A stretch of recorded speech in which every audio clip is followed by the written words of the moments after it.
ចំណុចខុសគ្នាទី1អ្នកក្រគិតថាខ្ញុំអត់ចង់បានអីទេខ្ញុំសុំតែមករស់បាយ3ពេលនឹងបានហើយគ្រប់គ្រាន់ហើយសម្រាប់ខ្ញុំតែដល់ពេលអ្នកមានវិញគាត់គិតថាខ្ញុំមិនចង់បានត្រឹមតែមហូបឬក៏ត្រឹមតែមករស់បាយ3ពេលនឹងទេខ្ញុំចង់បានរកលុយឲ្យសល់ច្រើនលើសពីបាយ3ពេលនេះការចង់បានការចង់មានត្រឹមតែមករស់គឺជាការមួយដែលលើកមកគ្រាន់តែជាលេសដោះសាររបស់មនុស្សកំជិល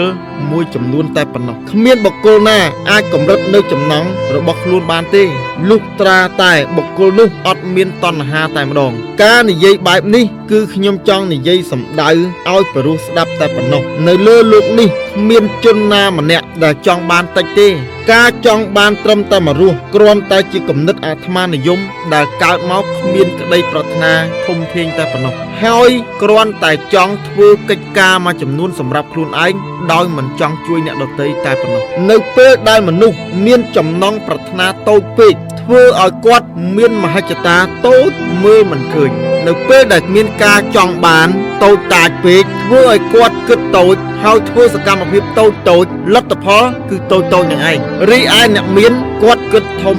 គាត់ចង់បានធំគាត់ធ្វើសកម្មភាពធំលទ្ធផលគាត់ប្រកាសជាទទួលបានទំហំធំមនុស្សនៅលើផែនដីយើងមានសមត្ថភាពខ្ពស់អាស្រ័យទៅលើការខិតខំប្រឹងប្រែងការចាប់ផ្ដើមចេញទីពីដំបូងគេបំផុតគឺការគិតឲ្យធំដាក់ផែនការគ្រោងការឲ្យធំហើយមានមហិច្ឆតាឲ្យធំទោះបីជាគាត់មិនសម្រេចគោលដៅរបស់គាត់ 100% បានតែ 70% ក៏ផែនការរបស់គាត់នៅតែធំដដែលទិន្នផលសមិទ្ធផលដែលសម្រេចបានតែ 70% ក៏នៅតែមានទំហំធំធេងដដែលកើតជាមនុស្សកុំប្រាថ្នាសុំត្រឹមតែមានបាយ3ពេលបើយើងគ្រាន់តែសុំតែមានតែរស់បានតែបាយ3ពេលសួរតែយើងមានលទ្ធភាពឯណាទៅជួយអ្នកដទៃយើងមានលទ្ធភាពឯណាទៅបង្កើតគម្រោងធំសម្រាប់ជួយសង្គមជាតិអត់មានទេអញ្ចឹងយើងត្រូវរៀន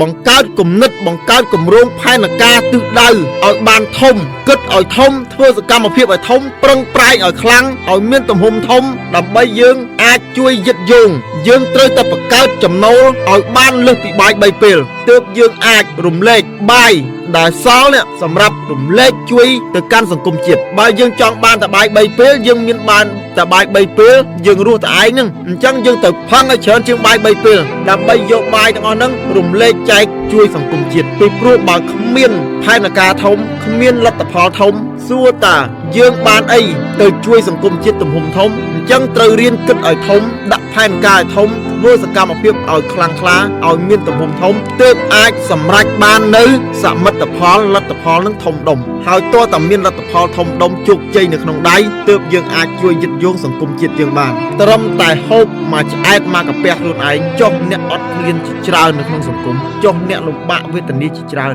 តើយើងមានលទ្ធភាពណាទៅជួយគាត់យកអីទៅជួយយកលុយទៅជួយឬក៏យកទំនិញទៅជួយឬក៏យកអង្គយកស្បៀងអាហារទៅជួយការជួយសង្គមមានច្រើនរូបភាពណាស់សកម្មភាពមនុស្សធម៌មានច្រើនរូបភាពណាស់ក៏ប៉ុន្តែយើងមិនអាចយកខ្យល់ទៅទេបានដៃទៅទេឬក៏យកត្រឹមតែមានទឹកចិត្តគិតចោលអត់ធ្វើយកទៅធ្វើយកទៅឲ្យគាត់យកអីទៅឲ្យគាត់យកខ្យល់ទៅឲ្យគាត់ទទួលបានអីទទួលបានខ្យល់នឹងយកធ្វើអីកើតអត់បានទេអញ្ចឹងយើងត្រូវតែបង្កើតគម្រោងផែនការឲ្យធំសម្រាប់ខ្ញុំ